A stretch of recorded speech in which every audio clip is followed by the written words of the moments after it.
Hello everyone, welcome to our channel Complete Shiksha. दोस्तों, आप सभी को जैसा कि पता है कि हम लोग लूसेंट का रिवीजन कर रहे हैं, तो हम आपको पिछले वीडियोस में भी बताए थे कि हम लोग नेक्स्ट वीडियो जो आएगा उसमें ज्योग्राफी का टॉपिक रखेंगे, जिससे कि सेट बनाएंगे, उसी से हम लोग सेट रखेंगे, जिससे कि हमारा ज्योग्राफी का भी रिविजन हो पाएगा। तो चलिए स्टार्ट करते हैं अपने ज्योग्राफी के पहले क्वेश्चन को। तो हमारा यहाँ पहला क्वेश्चन है, पेरिडाइस पुस्तक किस विषय से संबंधित है? तो बिल्कुल राइट आंसर हो जाएगा यहाँ पर ऑप्शन नंबर बी। पेरिडाइस पुस्तक जो है वो किस विषय से संबंधित है? भूगोल से, ज्योग्राफी से संबंधित है।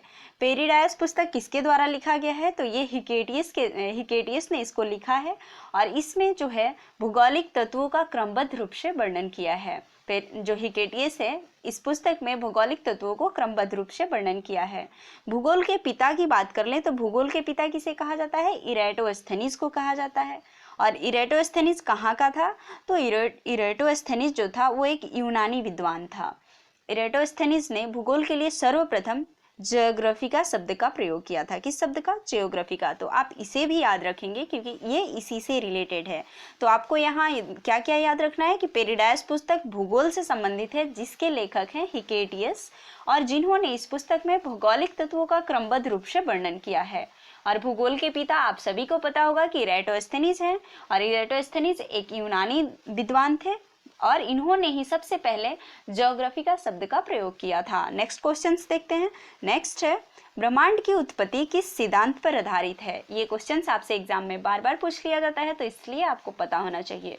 तो ब्रह्मांड की उत्पत्ति किस सिद्धांत पर आधारित है? तो बिल्कुल राइट आंसर यहाँ हो जाएगा option number A, big bang theory.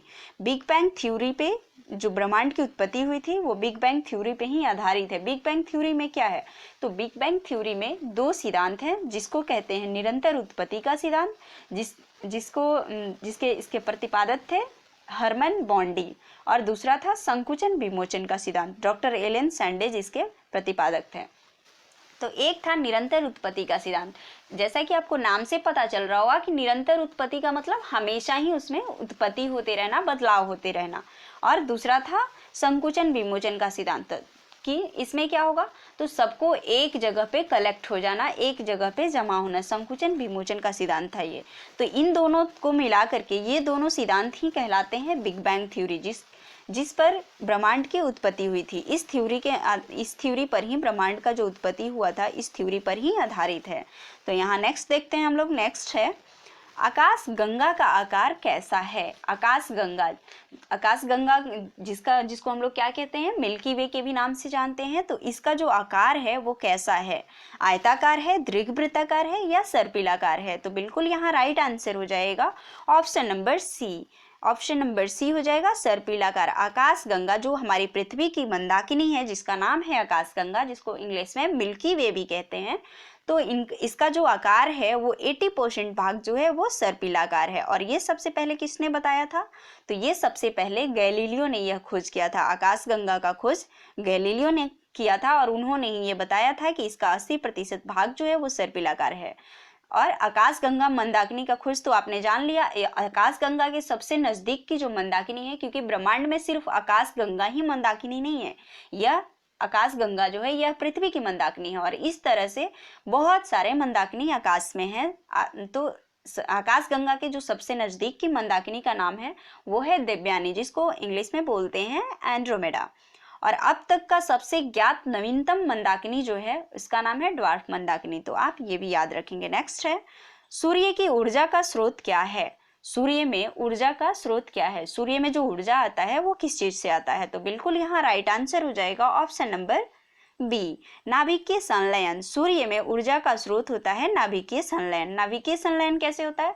क्योंकि जो सूर्य होता है, सूर्य का जो केंद्र का तापमान होता है वो कितना होता है? 1.5 × 10⁷ डिग्री सेल्सियस। और इस तापमान पर ही हाइड्रोजन के 4 नाभिक मिलकर के एक हीलियम नाभिक का निर्माण करते हैं, जिससे कि सूर्य के केंद्र पर क्या हो रहा है? नाभिकीय संलयन हो रहा है। क्यों, कैसे हो रहा है? तो उसमें 4 हाइड्रोजन के परमाणु हैं वो मिल करके एक हीलियम का निर्माण कर रहे हैं इस तापमान पर। तो इसलिए जो यहाँ पर सूर्य में ऊर्जा का स्रोत होगा वो क्या होगा? नाभिकीय संलयन होगा, क्योंकि वहां पर नाभिकीय संलयन की प्रक्रिया बार बार होती रहती है। नेक्स्ट क्वेश्चन है, ग्रहों की गति का प्रतिपादन सबसे पहले किसने किया था? ग्रहों की गति का प्रतिपादन सबसे पहले किसने किया था? तो ये किया गया था, ऑप्शन नंबर ए यहाँ पर बिल्कुल राइट हो जाएगा, कोपरनिकस ने किया था। निकोलस कोपरनिकस इसका पूरा नाम है। इन्होंने ही सबसे पहले ग्रहों की गति के बारे में बताया था। निकोलस कोपरनिकस ने यह दर्शाया था, यह दिखाया था कि सूर्य जो है ब्रह्मांड के केंद्र में स्थित है और जितने भी ग्रह हैं, जो सूर्य है वो कहाँ है? ब्रह्मांड के केंद्र में स्थित है और जितने भी ग्रह हैं इसके आसपास क्या करते हैं? इसकी परिक्रमा करते रहते हैं। किसकी? सूर्य की परिक्रमा करते हैं। और इसके बाद केपलर ने भी इसी सिद्धांत को आधार बनाया, इसी सिद्धांत को सही माना और उसने ग्रहों की कक्षीय जो नियम था उसको प्रतिपादन किया। तो इसलिए आपको इस क्वेश्चन में कंफ्यूज नहीं होना है कि ग्रहों की गति का नियम किसने किया था? कोपरनिकस ने किया था, जबकि ग्रहों की कक्षीय गति का नियम का प्रतिपादन किसने किया था? केपलर ने किया था। तो नेक्स्ट क्वेश्चन देखते हैं। नेक्स्ट है, सूर्य के प्रकाश को पृथ्वी तक पहुंचने में कितना समय लगता है? तो यहाँ पर अप्रॉक्स में दिया हुआ है, लगभग में दिया हुआ है। तो आपको बताना है कि सूर्य का प्रकाश जो है पृथ्वी तक आने में कितना समय लेता है। तो बिल्कुल राइट आंसर हो जाएगा यहाँ पर option number A, 8 minute 16.6 second का समय लेता है। सूर्य जो है, सूर्य का जो प्रकाश है पृथ्वी तक आने में इतना समय लेता है। कितना? 8 मिनट 16.6 सेकेंड। और सूर्य द्वारा जो ऊर्जा देने का कुल समय है पृथ्वी को, वो कितना है? 10 के पावर 11 प्रकाश वर्ष। कितना है? 10 का पावर 11 प्रकाश वर्ष। प्रकाश वर्ष में हम लोग खगोलीय दूरी मापते हैं, तो इसलिए आपको कंफ्यूज नहीं होना है, ये खगोलीय यूनिट है। ये सूर्य जो है पृथ्वी से कितना गुना बड़ा है? तो 13 लाख गुना बड़ा है। कितना? 13 लाख गुना बड़ा, इसलिए उसका व्यास भी ज़्यादा होगा। तो व्यास कितना होता है सूर्य का? 13,92,000 होता है, जो कि पृथ्वी के व्यास का लगभग 110 गुना है। कितना? पृथ्वी के व्यास का लगभग 110 गुना है। नेक्स्ट क्वेश्चन हम लोग देखते हैं। नेक्स्ट है, पृथ्वी से सूर्य से पृथ्वी की दूरी कितनी है? जो सूर्य है हमारा पृथ्वी से कितना दूर है कि उसके प्रकाश को पृथ्वी तक आने में 8 मिनट 16.6 सेकंड का समय लग जाता है। तो बिल्कुल यहाँ राइट आंसर हो जाएगा 15 crore kilometre. Option number A यहाँ पर बिल्कुल राइट हो जाएगा। तो हम सभी जानते हैं, जैसा कि हम आपको पहले ही बता चुके हैं, कि 8 मिनट 16.6 सेकंड में कितना किलोमीटर की दूरी, प्रकाश सूर्य का जो प्रकाश है कितना किलोमीटर की दूरी तय कर लेता है? तो 15 करोड़ किलोमीटर की दूरी तय कर लेता है। नेक्स्ट देखते हैं। नेक्स्ट है यहाँ पर, सौर मंडल का सबसे बड़ा ग्रह कौन सा है? सौर मंडल का सबसे बड़ा ग्रह कौन सा है? तो बिल्कुल राइट आंसर है ऑप्शन नंबर बी, बृहस्पति। बृहस्पति सौर मंडल का सबसे बड़ा ग्रह है। जबकि छोटे ग्रह की बात कर लें तो कौन सा ग्रह है? तो बुध यहाँ पर सबसे छोटा ग्रह हो जाएगा। सौर मंडल का सबसे छोटा ग्रह बुध और सबसे बड़ा ग्रह बृहस्पति है। घनत्व की बात कर ले तो घनत्व जो है सबसे ज्यादा वो शुक्र ग्रह का है, जबकि सबसे कम घनत्व किसका है? तो वो शनि ग्रह का है। शुक्र ग्रह का सबसे ज्यादा घनत्व है और शनि ग्रह का सबसे कम है।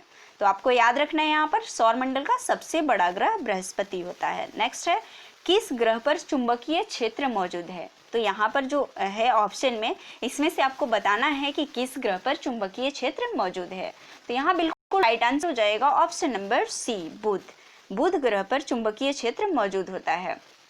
बुध जो है, जैसा कि आप सभी जानते हैं कि सौरमंडल के सबसे नजदीक का ग्रह है और सबसे छोटा ग्रह है।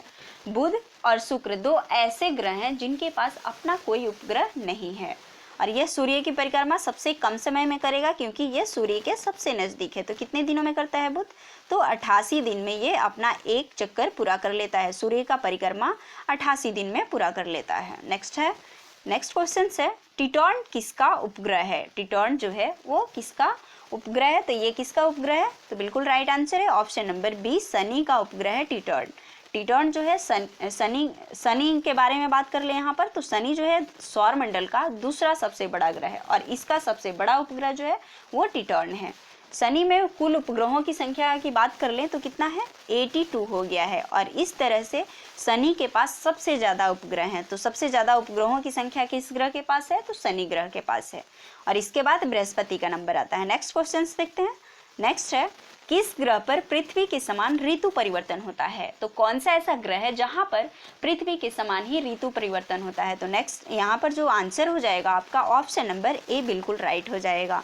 मंगल ग्रह पर पृथ्वी के समान ही ऋतु परिवर्तन होता है। ऐसा क्यों होता है? क्योंकि मंगल ग्रह भी पृथ्वी के समान अपने अक्ष पर क्या है? झुका हुआ है। जैसे ही पृथ्वी अपने अक्ष पर 23.5 डिग्री झुकी हुई है, वैसे ही मंगल ग्रह कितना डिग्री झुका हुआ है? 25 डिग्री के एंगल पर झुका हुआ है। और मंगल ग्रह की यहाँ पर बात हुआ है तो मंगल ग्रह के 2 उपग्रह हैं, कौन कौन सा, फोबोस और डीमोस, जिनका नाम है फोबोस और डीमोस। और मंगल ग्रह पर सौर मंडल का सबसे ऊंचा पर्वत भी है जिसका नाम क्या है, निक्स ओलंपिया।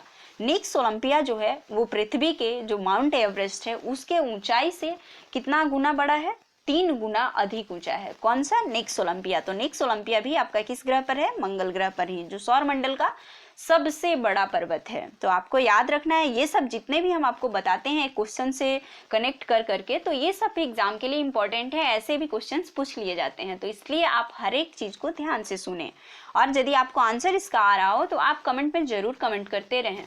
नेक्स्ट क्वेश्चन है यहाँ पर, आकार और बनावट की दृष्टि से पृथ्वी किस ग्रह के समान है। आकार और बनावट की दृष्टि से इसका मतलब ये हुआ कि पृथ्वी के समान और कौन सा ग्रह है। तो बिल्कुल राइट आंसर हो जाएगा ऑप्शन नंबर सी।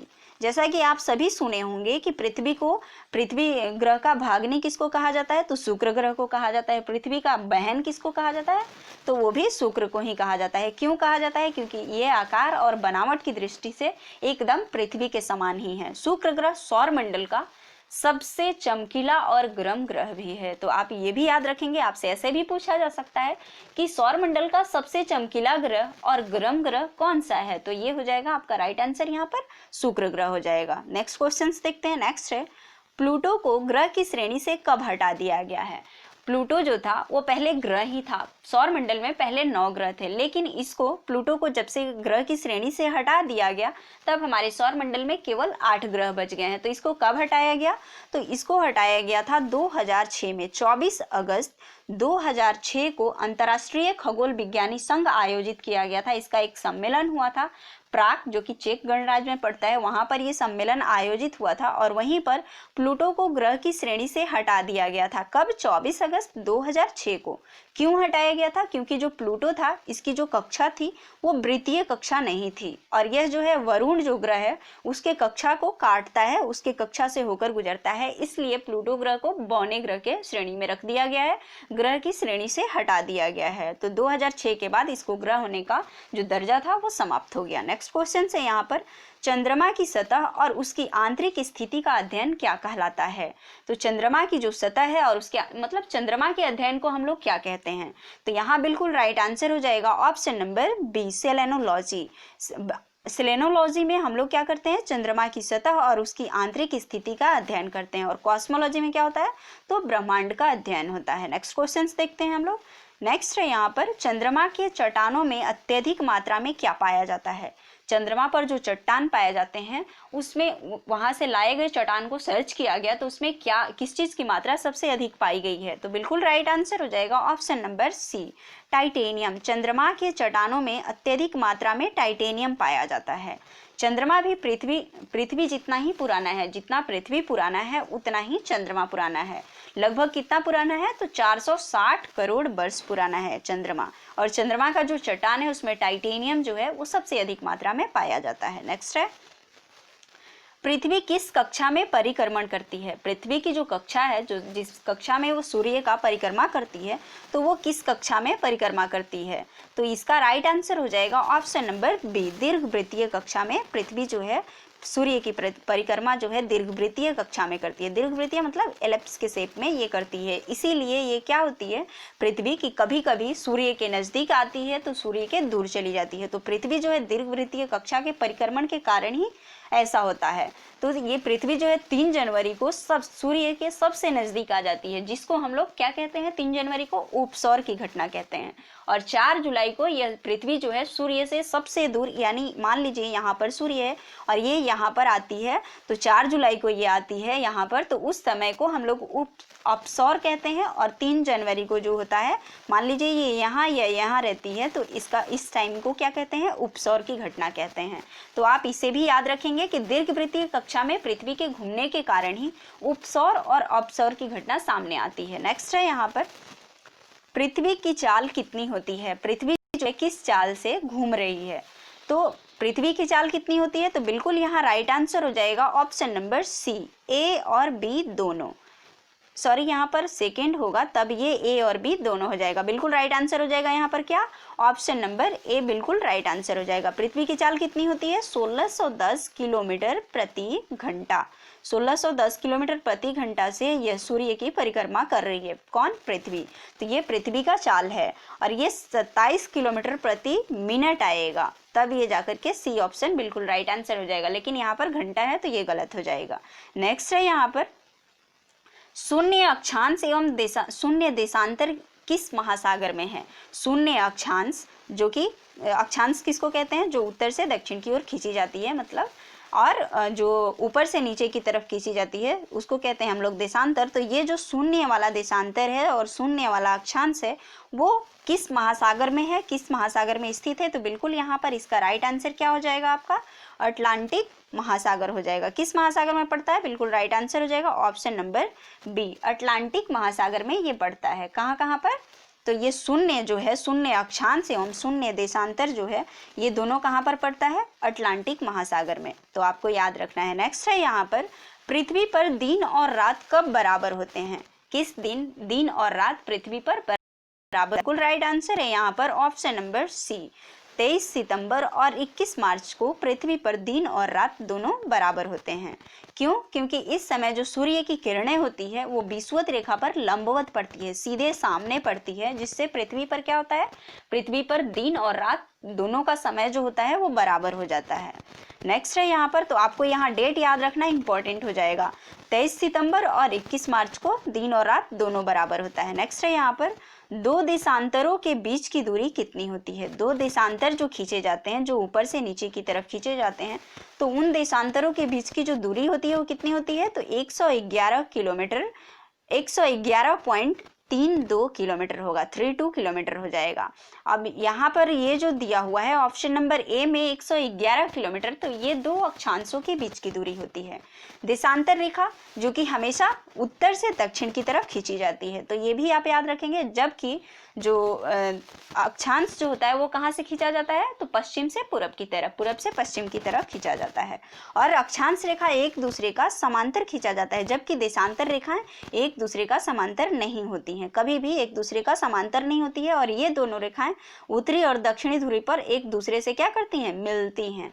तो इसलिए आपको याद रखना है यहाँ पर अक्षांश, दो अक्षांश के बीच की दूरी पूछा जाए तो 111 किलोमीटर होगा, और दो देशांतरों के बीच की दूरी जो होगा 111.32 किलोमीटर हो जाएगा।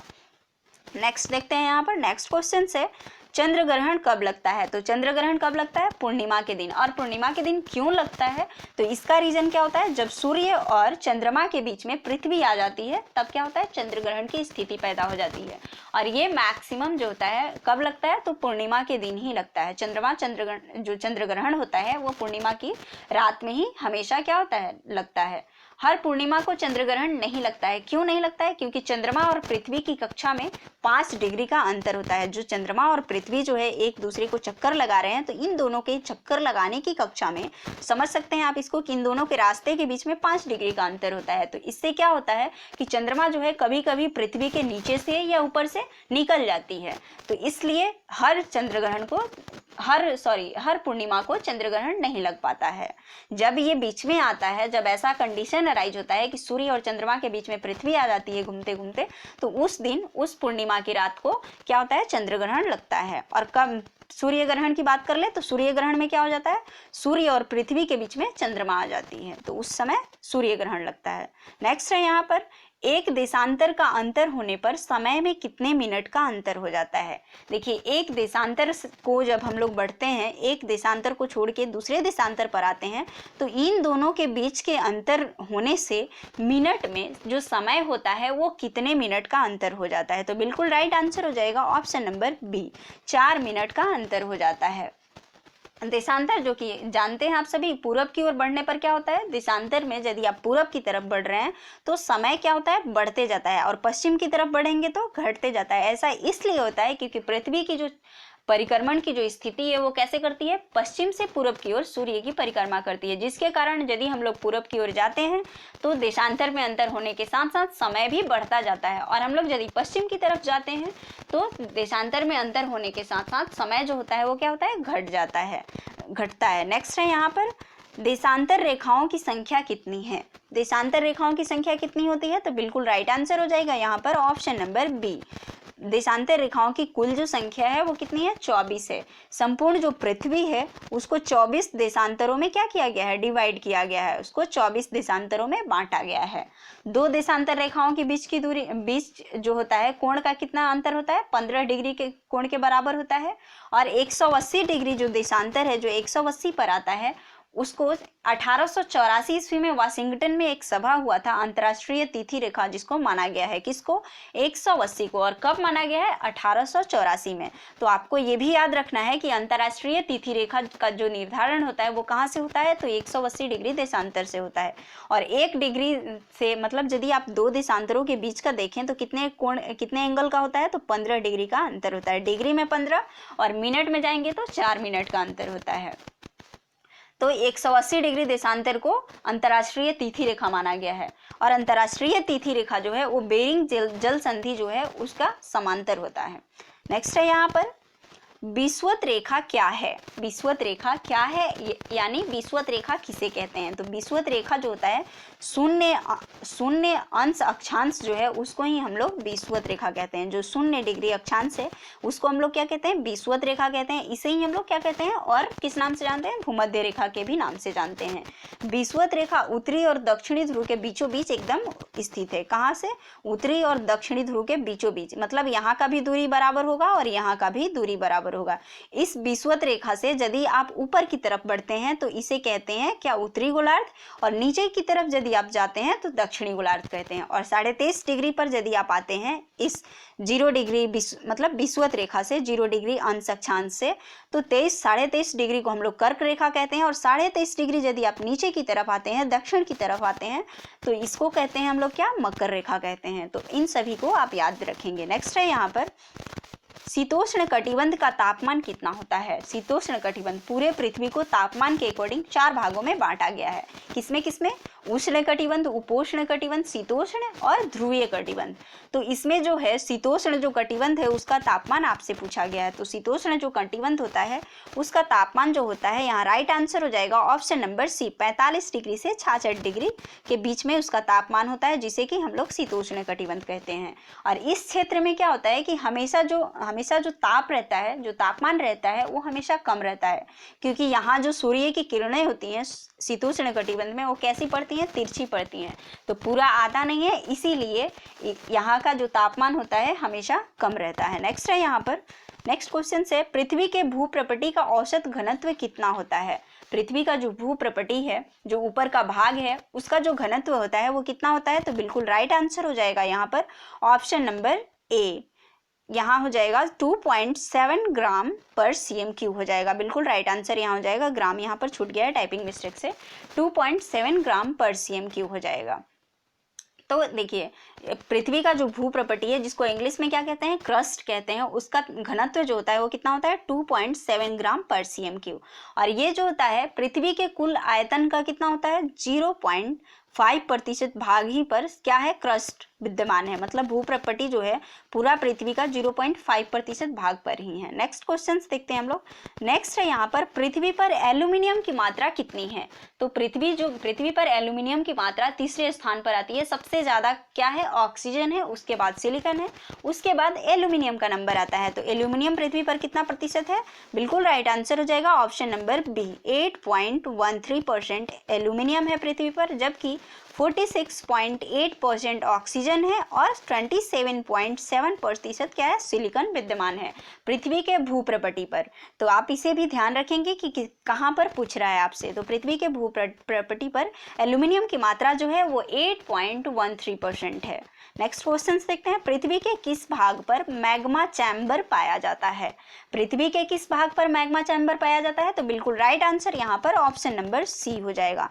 मेंटल जो इसका है उसमें पृथ्वी का जो मेंटल भाग है उस पर मैग्मा चैम्बर पाया जाता है। अब इसमें क्या होता है कि ये जो मेंटल जो क्षेत्र है वो पृथ्वी का कितना किलोमीटर मोटा क्षेत्र है? ये 2900 किलोमीटर का ये क्षेत्र है, जिसमें कि मैग्मा चैम्बर पाया जाता है। और यह पृथ्वी के कुल आयतन का, जितना इसका आयतन है, 83% भाग पर मेंटल ही विद्यमान है। तो ये आपको याद रखना है कि मेंटल वाले क्षेत्र में मैग्मा चैम्बर पृथ्वी में पाया जाता है। नेक्स्ट है, और ये जो है किसके बाद आता है, तो क्रस्ट के बाद का क्षेत्र होता है। ये क्रस्ट का बाद जो आता है वो मेंटल है, और मेंटल जो क्रस्ट कितने प्रतिशत भाग पर था, तो 0 पृथ्वी के आयतन का 0.5% पर ही था, क्योंकि ये सिर्फ 34 किलोमीटर तक ही फैला हुआ है, जबकि मेंटल जो है वो 2900 किलोमीटर तक फैला हुआ। मेंटल जो है वो 2900 किलोमीटर तक है और पृथ्वी के कुल आयतन का 83% है। तो याद रखना है कि मेंटल वाले भाग में मैग्मा चैम्बर पाया जाता है। नेक्स्ट है यहाँ पर, निकेल पृथ्वी के किस भाग में पाया जाता है। निकेल जो है पृथ्वी के किस भाग में पाया जाता है, तो बिल्कुल राइट आंसर हो जाएगा ऑप्शन नंबर बी। कोर वाला जो भाग है जिसको क्रोड बोलते हैं, उसमें जो है क्या पाया जाता है, निकेल पाया जाता है और फेरस पाया जाता है, ये दोनों ही पाया जाता है।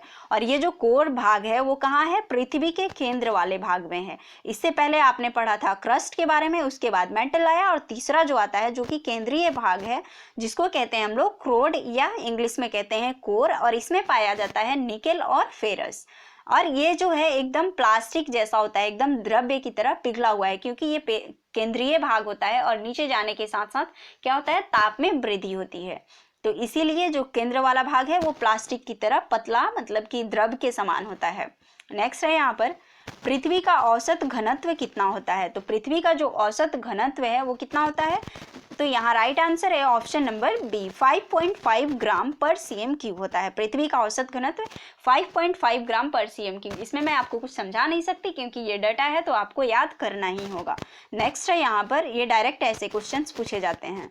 सबसे पहले किसने बताया कि पृथ्वी जो है गोल है, पृथ्वी गोल है, सबसे पहले किसने बताया था, तो बिल्कुल राइट आंसर है ऑप्शन नंबर बी, पाइथागोरस ने बताया था कि पृथ्वी जो है गोल है, और ये सबसे पहले बताया था। जबकि सर आइजक न्यूटन जो थे उन्होंने बताया था कि पृथ्वी जो है नारंगी के समान है, और एक और थे जिनका नाम है जेम्स, जिन्होंने बताया था कि नहीं, पृथ्वी जो है नाशपाती के समान है।